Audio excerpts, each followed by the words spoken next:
Hey guys, this is Camfrey15 back at it with another video for you guys, and I'm back with a fairy tale manga chapter review for you guys. And just like I was blown away with watching Loki today, I was utterly blown away with this chapter of fairy tale I read last night. But holy crap! This chapter of fairy tale. Everything that was revealed in this chapter of fairy tale was something, huh? Right? Yeah, great. Oh my god. Anyways, let's get into it.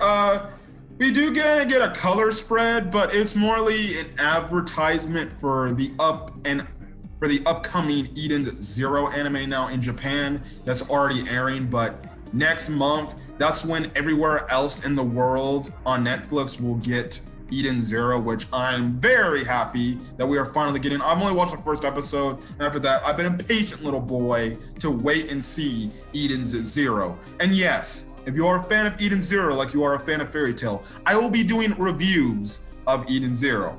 So yeah, I don't know how that's gonna be. I think I'll just be doing, episodic reviews.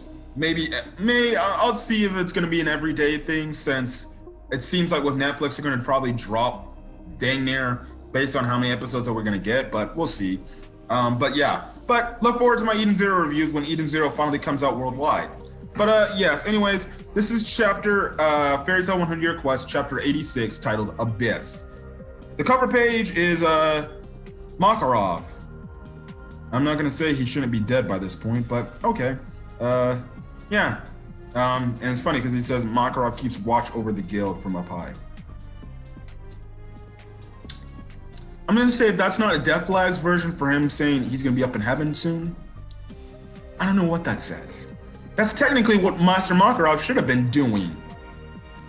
Anyways, the last time we were in the manga chapter, we obviously, the way chapter ended off is we saw all these hands coming out of the ground and just going insane and stuff like that. So that's what happens. And we see all the hands just coming out to damn near just taking out some people of Elentir. We have some of the people in Whiteout Village just scared and afraid, thinking it's the end of the world and everything. But the Grand White Priestess essentially is like, hey, everybody, calm down, calm down. This is our world.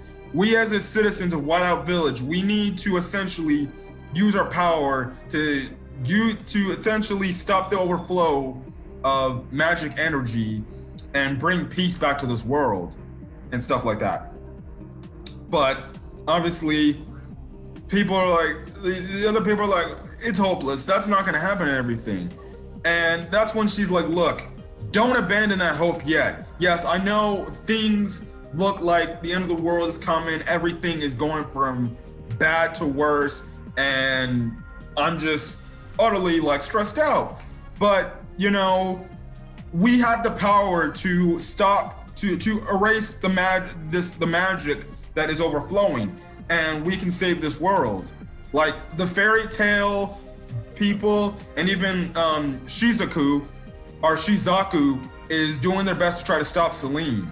Well, we need to freaking at least fight for our world as well, right? So nice speech by the Grand White Priestess, even though, a few chapters ago she looked kind of like she was afraid.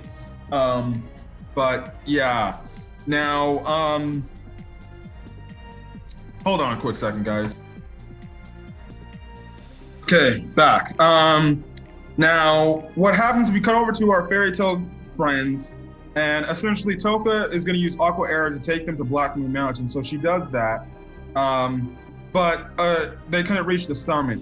But then they essentially get bombarded by some hands, and essentially we see some of these hands have these little liquidy blood-like thing come out, and this is when Toka says there's sumika, which is a Japanese phrase for dirt that gets stuck in fingernails. So, okay. Now I know what a sumika is. It's things that get trapped in my fingernails that are essentially dirt, and stuff like that. And essentially, they're getting in the way of our fairy tale friends, obviously not so the others and stuff like that.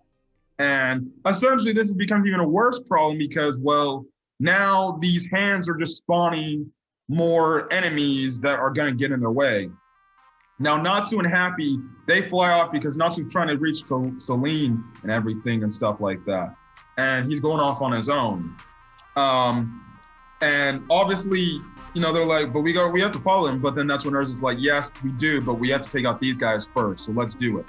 But then that's when Wendy's like, hey, Carla, take me up to the hand because there's something about it I need to check first. So that will probably be explained in the next chapter. Now, we cut back to Selene versus Suzaku. And essentially, Selene is still kind of having that personality like, oh, you're nothing to me. And she goes on and say, I know your power all too well. You have such incredible strength for a human. And she's like, but still, I find it hard to believe that you defeated Carnegie.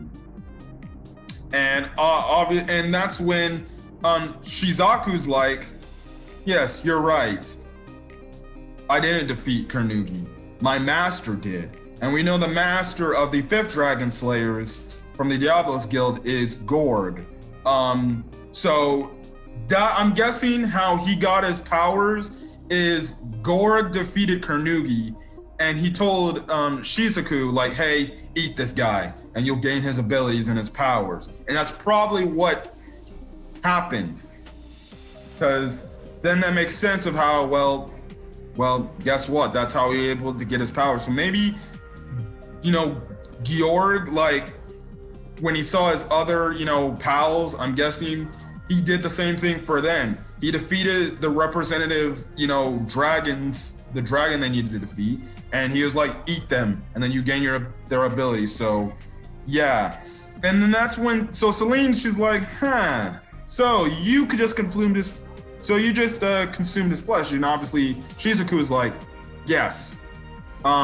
So Selene goes on to say, good grief. Granted, there were various reasons for that Carnegie to be defeated by a human. That Carnegie was defeated by a human. That's when Shizuku essentially asks the question like, what is your relationship to Carnegie? Now, she says, you have no reason to know, but I'll tell you anyways. And when I was reading this chapter, I thought Carnegie was like Selene's, like, I guess you can say her lover or husband or something like that. But it is revealed that Carnegie was Selene's son and one of her sons. So she has apparently multiple children, which is very interesting. And while she does that, she attacks Shizuku, and that catches him off guard. And she's doing like all these different attacks. And my God, to say that she got pretty gory and intense and pissed off the fact that this dude essentially ate, her son. She's like, whatever shall I do with you? I always wondered. And she's like, how about I just pull your intestines out? And I read that, I was like, Fairy Tail getting dark on me like this? I swear, I've never heard a character say that before. And obviously, Selene keeps attacking him, and essentially that's when Shizuku's like, I'm not gonna apologize for what I did. The dragons I ate the dragons are the enemies of the humans. We of the Diablos shall consume every last one of thee. And this is when he does an attack that catches Selene off guard. And he's like Carnegie style sword art drawing. And obviously, again, Selene's not prepared for this, and she's just not seeing this coming. And this is when, obviously, he's like, Abyss. And essentially, this one's like, this isn't my son's fight style. And this is when Shizuku's like, no, this is a style of, swords play I came up with. And then the attack is called Abyss Underworld Black Purgatory Slash, or Underworld Black Purgatory Slash. And he slashes and cuts down Selene, which when that happened, I was like, yo, he managed to cut her down in one hit. And she falls down to the ground, and she's just out there. She's essentially laying there in her blood, and she's like, this is impossible that a mere human a ningen, which is Japanese for human. I got that from Dragon Ball Super, thanks to Goku Black and Zamasu. And she's just like, a mere human, cut me down. And she's trying to create an Aqua Era to escape. But Shizuku, even though he's exhausted, is essentially trying not to let her escape. Now Natsu's on his way flying there, and he sees the Sumika get in his way, and eventually he takes them out and everything. And he's essentially saying, I'm coming, Selene, and I'm going to defeat you. And the chapter essentially ends off with Natsu with the determination trying to get there. Shizuku is like, I would say too exhausted, and he's trying his best to get over Selene to finish her off. And then Selene's just reaching out, trying to escape. Now, obviously, the question is going to be asked so has Selene been defeated? Listen, you'd be lying if you said Selene was going to be defeated by that attack. I feel like Selene is going to escape and try to recuperate and come back stronger than ever. I don't think she's defeated, because that would be very anticlimactic if they defeated her, especially if Shizuku defeated her like that. I just don't see it coming. And then two, she didn't even fight in her dragon form. Like, she didn't fight in her dragon form at all, which is probably the more stronger form than her human form, even though I prefer human form for other reasons. But I don't think she's down for the count yet. I think she's going to escape, she's gonna recuperate, and she's gonna be coming back with a vengeance, and she's gonna be pissed off. Because I think the thing is, Selene she obviously, even though she said she was getting serious a few chapters ago against Shizuku, at the end of the day, you could tell even in this chapter a bit, especially when she got pissed off with that you ate one of my sons. You can clearly tell she was just toying with him, messing with him, like how in Dragon Ball Z, Frieza was messing around with Goku instead of just killing him from the start when he had the power to. And that's usually, the antagonist's demise in terms of taking a character that they're clearly stronger than and taking them as an inferior opponent.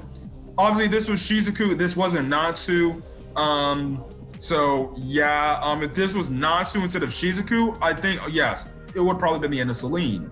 But I don't think this is the end of Selene, because we haven't seen our fairy tale comrades fight Selene. So, yeah, I think she's gonna get away. She's gonna come back, probably fight in her dragon form this time, and actually fight with, like, blows to kill. Because I think she's not going to underestimate these characters anymore. Like, if she gets away and she comes back and reheals and comes back, she's not gonna fall for the same thing again, because she's gonna be like, okay, yeah, I took these guys for granted. I was just toying with this dude.